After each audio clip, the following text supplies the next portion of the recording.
So how about amplifiers? What does an amplifier do? What is it? And what types of amplifiers are out there? I'm George, this is Audiophile Heaven, and today we are going to explore amplifiers. We are going to take a look at what types of amplifiers exist out there and what they all do and how you should pick the best amplifier for you. Today's video is part of a series of videos, which is a what is video. What is an amplifier?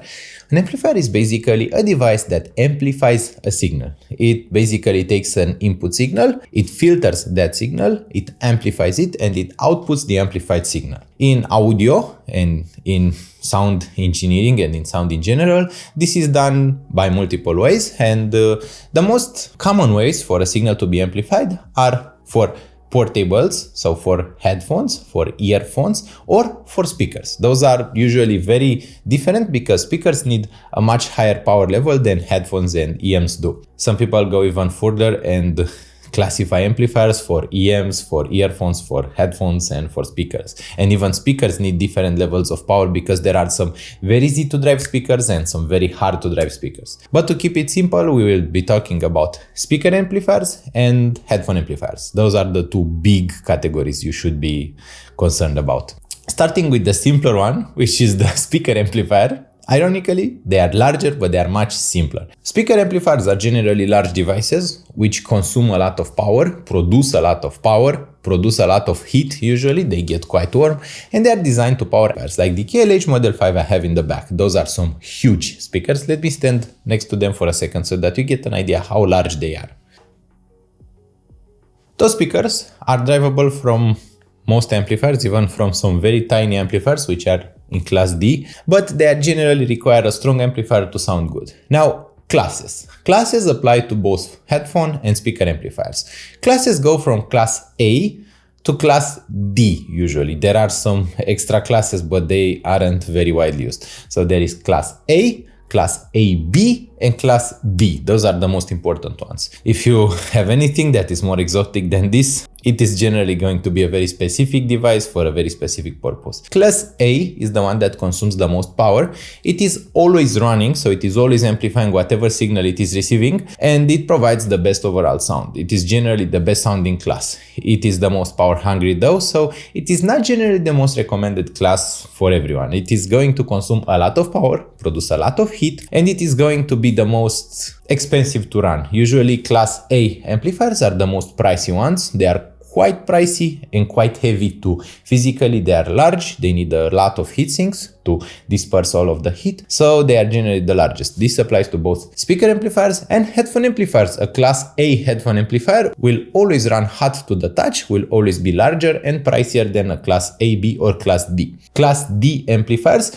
usually only amplify signal when it is received. The actual technical explanation is not that easy to understand. So Class D output a switching waveform at a frequency far higher than the highest audio signal that needs to be reproduced. The low-pass filter, the average value of this waveform, corresponds to the actual required audio waveform. Now, that sounds quite a bit like a handphone. So let's try to make that a bit simpler and easier to understand. If you have some knowledge in displays or in general electronics, Class D amplifiers are actually some kind of non-linear switching amplifier, so a pulse width modulation controlled amplifier. Basically, they can reach, in theory, 100% efficiency. So all of the current that is inputted can be transformed to an actual useful signal, which is opposed to Class A, which has a much lower efficiency. Class AB amplifier is somewhere in the middle between Class A and Class D. It reaches about 50% of efficiency, which sounds quite bad. But if we are talking about Class A, the Class A efficiency is about 30%. So only 30% of the current consumed or of the power consumed actually gets transformed into a useful signal. This is what basically classes are. So if you are looking for the best sound, usually it's Class A. And if you are looking for a better efficiency, it is usually Class D. Modern Class D amplifiers can reach the same level as a well-designed Class AB amplifier. So don't struggle too much between classes. It's either A or D usually. You don't really choose a Class AB amplifier nowadays, and they're usually shifted out for either Class D or Class A. Class A usually applies to die-hard audiophiles, or Class D applies usually to those who are on a budget and who need something small but efficient. The other thing that is important for an amplifier is the design. Usually the design is the most important aspect, but the part that does the actual amplification is different between them. There are solid state amplifiers, which have a solid state part that amplifies them, and there are tube amplifiers, which rely on the old tube technology. I don't know if you had a tube TV or a tube radio, but it's the same tech. Those are the same tubes as the ones that were used by those. So basically it is either tube or solid state. There are some hybrid options, and hybrid usually means that the pre-amplifier is run in tube and the actual power amplifier is run in solid state. This is what usually hybrid means. Now, let me explain what the difference is. In a tube amplifier, the tech itself that amplifies the signal is the tube. The tube has a higher overall distortion, but that distortion translates to something that your ear finds usually more natural and more pleasing. It increases the number of the harmonics that are usually naturally reproduced by us humans, and it usually sounds warmer, usually more natural, and usually the sound is smoother and it has more sense to our human ears, even though it has less fidelity. A solid state amplifier can reach almost 100% fidelity on paper. Both of those things can be overcome by a smart design and by the engineers actually using high-level capacitors which can store current so that they can provide this current immediately to amplifiers. Whew. All of those things apply to both speaker and headphone amplifiers. So far they apply to the technology itself. Now, tube amplifiers have this thing where they can be run either full tube or hybrid. A preamplifier is the part that controls the pre-amplified signal. So the idea behind the hybrid amplifier is that you choose a tube to color the sound with those tube sounding harmonics, and then you amplify the signal itself, so the power amplifier is amplified by a solid state amplifier. The advantage is that usually this has better fidelity and better resolution than using only tubes. Tubes are quite lower in resolution than solid state amplifiers.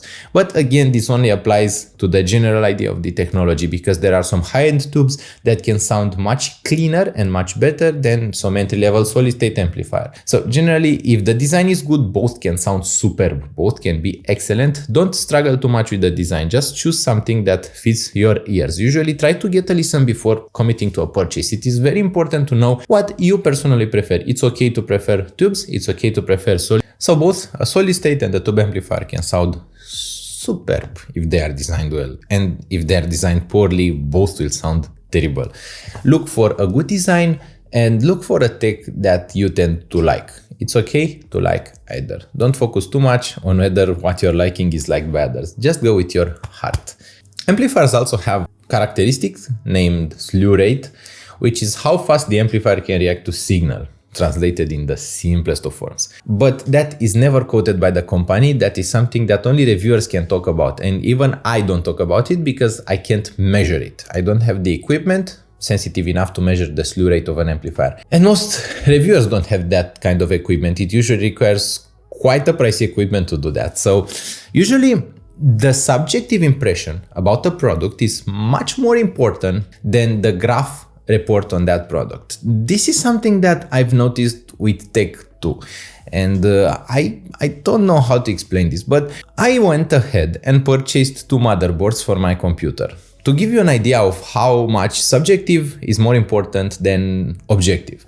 And those motherboards were supposed to be pretty much the same. It was an Asus motherboard and a Gigabyte motherboard, both on the same chipset, both for the same processor, used with the same processor and with the same sticks of RAM. And guess what? The Asus motherboard was supposed to be the better one. Most people said that it reacts better. And I found that to be true. It is easier to configure it works generally better, and it is generally smoother in operation. It is much simpler to use, much less errors, much less struggle. The Gigabyte motherboard, on the other hand, is recommended for enthusiasts, and I can confirm that. I was able to get a much better overclock. I was able to get much better results when using it, and that was because I was able to configure it further than the Asus motherboard. For example, I was doing some RAM overclock, which is like idiotic. I know, RAM overclock shouldn't be tried by normal people, but I did that. And the Asus motherboard, despite my settings, reverted those settings to something it felt stable with. And it never applied my settings, which meant that even if I applied a very aggressive overclock, it never really used it. On the other hand, the Gigabyte motherboard always applied it, always used the full width of that overclock, and it was always unstable because I didn't know how to overclock the RAM, but it always did what I wanted it to do. The same thing happens with amplifiers and with audio products. The subjective impression on something is a bit more important than the objective data set that usually results from it. For example, there are some amplifiers that don't measure quite that well, especially tube amplifiers, which measure incredibly poor. Like some tube amplifiers show high amount of distortion, they just look bad if you look at the graphs. But when you actually purchase them, they sound superb. They are so pleasing in sound and they just warm your heart. They make you want to listen more. So my advice to you is to try to listen to something and try to listen to as many impressions as possible. Don't go just with the subjective guys or just the objective guys. Don't go with just measurements or just subjective impressions. Try to take everything into account. Try to make a mix out of them. See what everyone agrees on and what everyone disagrees on. Because usually people tend to eventually fall on the same page. And that is important. In this hobby, we all have different expectations. We all want a different kind of sound. For example, I like a live sound. That is already known, I think. I like my music to sound as it sounds in the concert, like as it sounds live when it is played to me.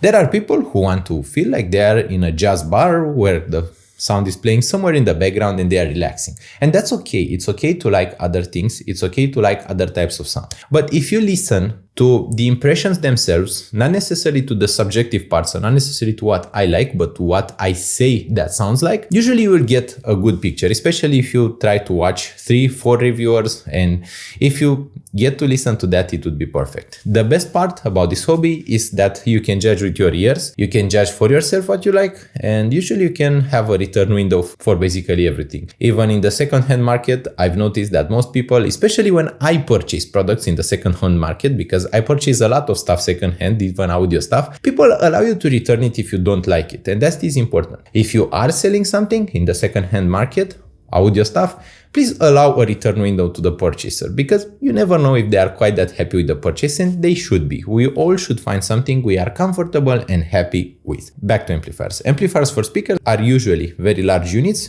that you typically have on a desk, while amplifiers for headphones usually output like 1 to 2 watts at maximum. Amplifiers for speakers usually output between 80 watts and 500 watts per channel. So you should probably explore first what the needs of your speakers and the needs of your headphones are. There are headphones which are fairly easy to drive. They don't need a full watt of power. They need 500 milliwatts.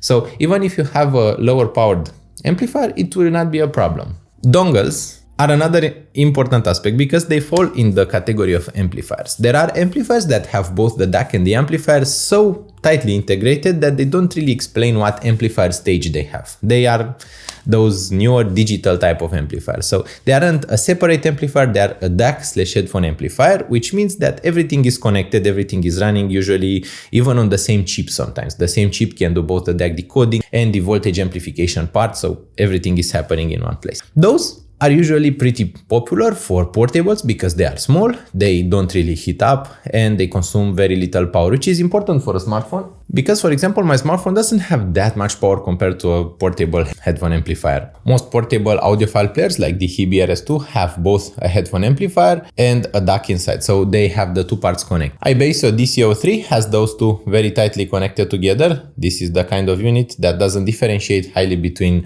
the amplifier and the DAC part, but they explain that the DAC is a Cirrus Logic CS43131, but they don't really tell what the amplifier part is. So usually those dongles, which are made for portability, will explore a lot on the DAC and very little on the amplifier, but the DAC usually doesn't output a signal that's strong enough to drive headphones or speakers, evidently. I hope that my video has cleared up some questions for you. Don't forget, I can always make a second part where I explore more. Please write your questions in the comment section so that I know what else to include in my videos.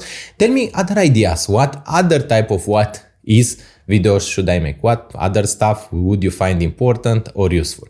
I thank you so much for watching. I hope you'll have a lovely week out there, and don't forget, you can always check out my video description for awesome stuff you can get. Thank you so much, and I hope we'll see each other really soon. Bye bye!